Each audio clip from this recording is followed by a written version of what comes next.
Today on Auditory Precision, we'll go over sound classes. And this is what makes a hearing aid automatic. And we'll go over why it also makes a hearing aid most of the time superior.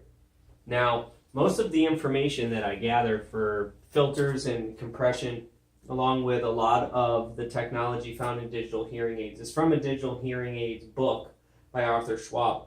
This can be found on Amazon, and it is really a great book. And so what we're going to talk about with sound classes is that sound comes through the hearing aid through two microphones, because I'm talking about a RIC. And it's going to figure out if it's utilizing directional microphone. And it'll kind of split apart. We have our noise reduction, our wide dynamic range compression, and our filter cancellation. And then depending on what tools we need to utilize, that will then be presented to the patient. Now, when we're talking about sound classes, we're usually talking about three main ones. And this will switch accordingly between music, speech, and noise. And instead of just changing a frequency shaping, we have to take into place when these are going to be helpful and when they're going to hinder the patient. And so the first thing we'll talk about is the directional microphone. The directional microphone in speech will be on if the speech is coming on in front of the patient.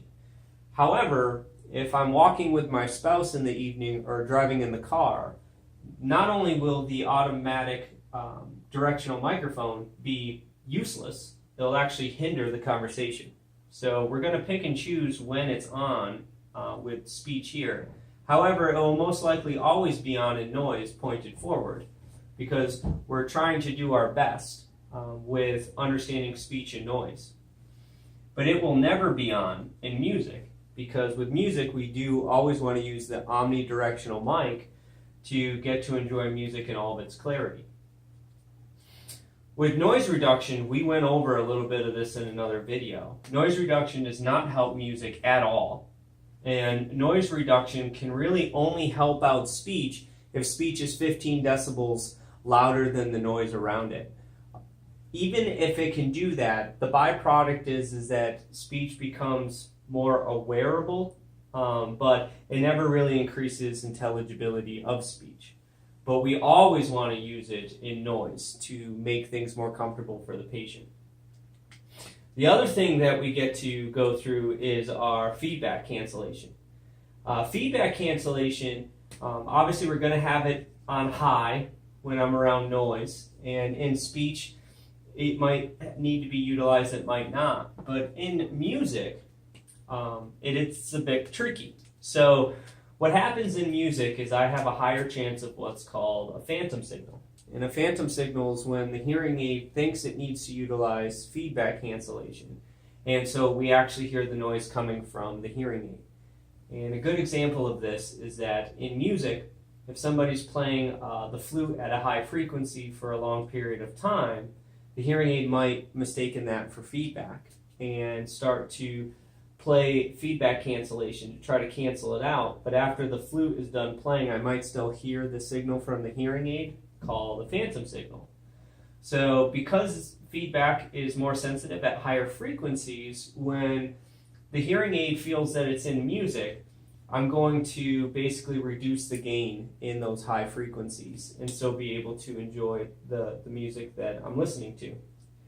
So now that we see that there's a bunch of different things that are taking place, we also have to go into how my compression ratio is changing and how I know when to change between these.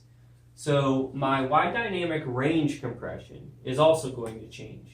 And obviously in speech, I'm going to utilize it for maximum intelligibility.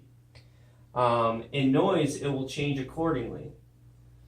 And in music, I'm actually going to do broadband. And broadband, if you remember from previous videos, we're just talking about one compression ratio that will go along the whole span of frequencies. Now, another thing that we will find in an automatic hearing aid is a special filter called a prediction filter. And this prediction filter is going to take into account the periodic nature of noise and when it believes it needs to move between these. And very simply how it does it is that music is more of a periodic tone, where speech is a periodic and aperiodic tone.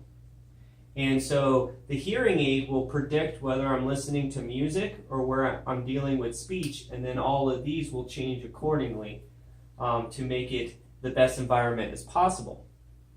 Noise, however, has no pattern, so it's just a cacophony of waves. And therefore, by trying to figure out the periodic nature of the noise, the predictive filter will try to change it when necessary to make sure that it works out best for the patient. So even though sound classes or automatic hearing aid can bring up the price of the hearing aid, it is superior.